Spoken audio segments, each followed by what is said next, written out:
So I've been working on the next part of the reverse camera install, and what I found was that plug that was back here, the factory reverse camera plug that we found last time, that actually traced back down through here, comes around, goes all the way to the right hand side tail light,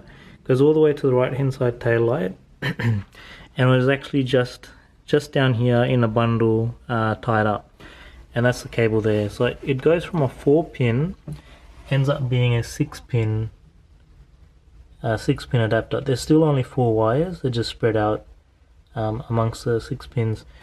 Now, if you remember, I mentioned I bought that parking assist computer, and this actually plugs straight into it.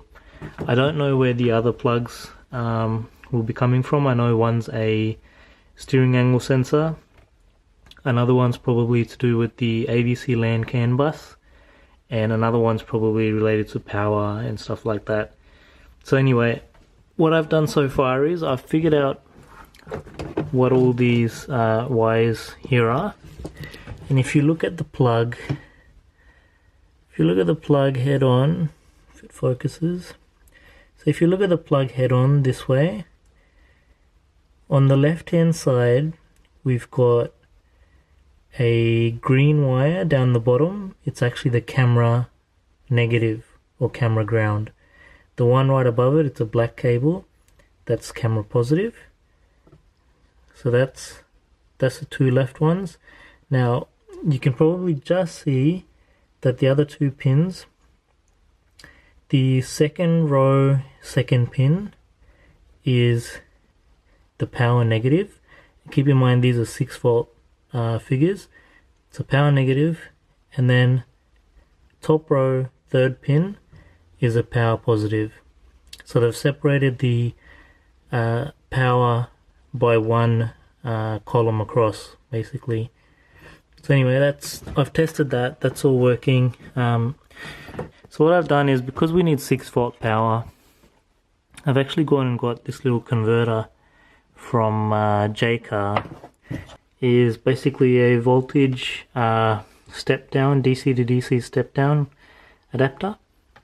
The input can be anywhere from 6 volts to 18, which is perfect for a car, and the output is between 3 and 15 volts. So I've put the jumper pin on 6 volts, which is what this camera requires.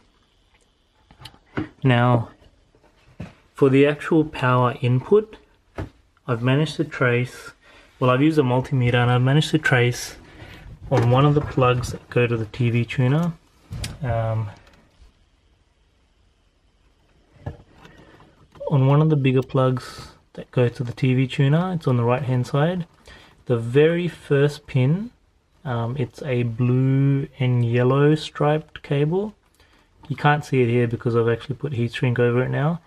I've taken that pin out and spliced in a power cable basically for me to use, and put the pin back in.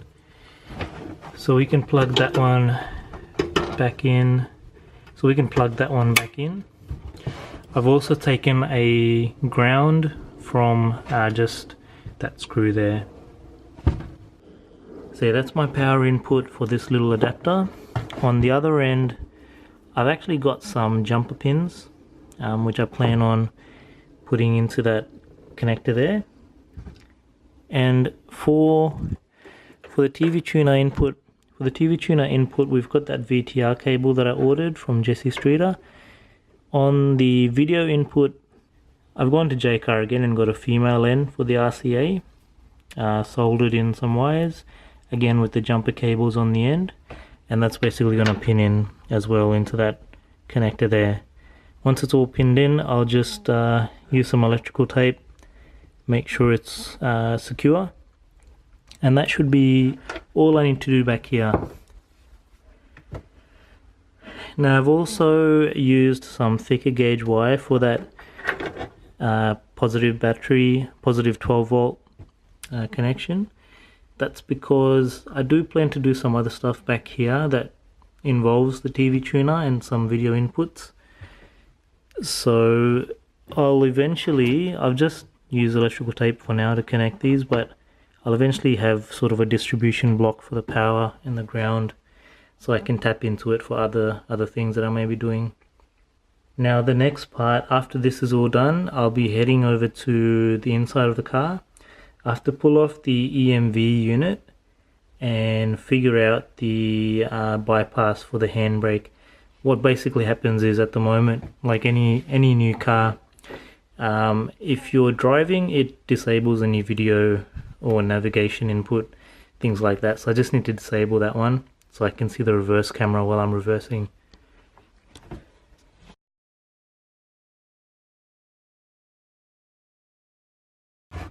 Just a bit of a correction. I mentioned that you connect into a 12 volt line that's accessory switched. I mentioned it was the blue and yellow stripe cable, but it's actually the one right under it. So it's on the second row, but the first one on the left hand side. It's a grey cable. Now that turns on when the head unit is on. Also, another note, don't use a soldering iron back here. I have blown the radio fuse by using the soldering iron. At the moment I've just tapped it in, spliced it in, and used some electrical tape. Okay, I've moved on to the inside. Now I've taken off the red trim there that just sort of pulls out, and I've undone, there's 2 screws for the EMV that I can see at the moment. There's 2 screws for this climate control panel, and this bit just actually pops off. Now I just need to get to 1 screw in the middle there for the climate control to pop out, and I reckon there might be another 2 screws for the actual EMV screen. I've heard it's actually quite hard to get that EMV screen out. The clips back there are very strong. Okay, so when removing the EMV screen, just keep in mind that there's 2 screws underneath. There's one right there and one just there. Very difficult to reach. It's a 10mm. So that was a bit of a nightmare. I tried to get it out as neat as possible, but I managed to actually break one of the clips. If that focuses. And a couple of the yellow bits on the clips went flying off. I managed to find most of them, but I'm missing one just there. Maybe back there somewhere, not sure. Anyway, so the next part is finding the right wire.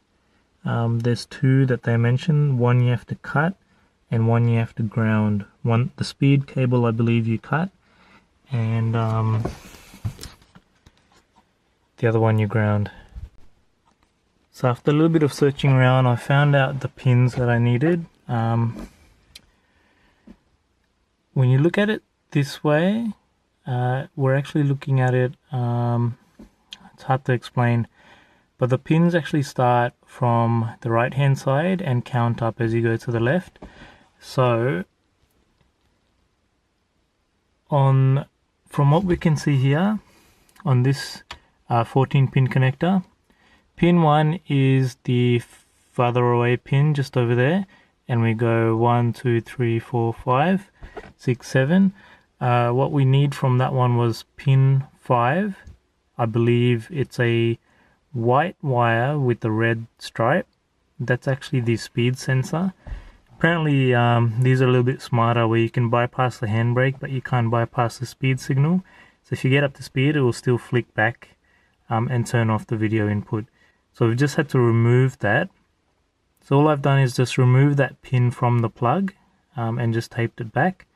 Now we also needed the actual handbrake input, and so if we go to the second row and count up, 8, 9, 10, 11, 12, 13, so it's the second last one there.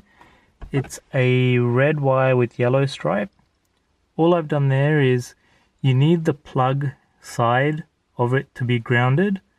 So I've snipped the wire. So on this side of the loom, I've just taped it back, and now on this side, the plug end, I've connected that up to another wire that's going to a ground point, which is just this screw here. Once this is all installed, that should actually get ground through the body. once these are all connected up.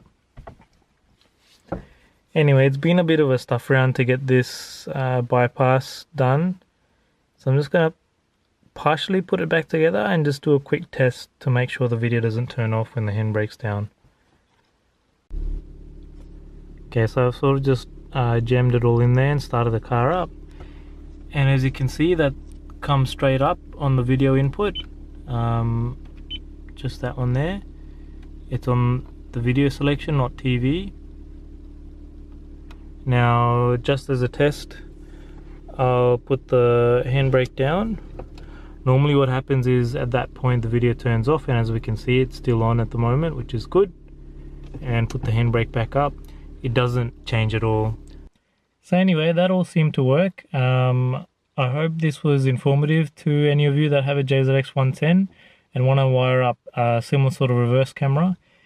If you have any questions, leave it down below in the video. And I've got another video planned.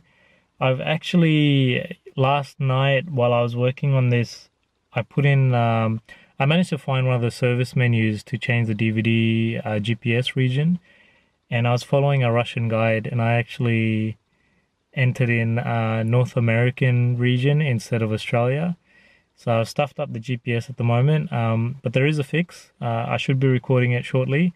It's basically taking out the nav unit and resetting it by opening it up. But anyways, keep an eye out for that video. Thanks again for watching, and I'll see you in the next one.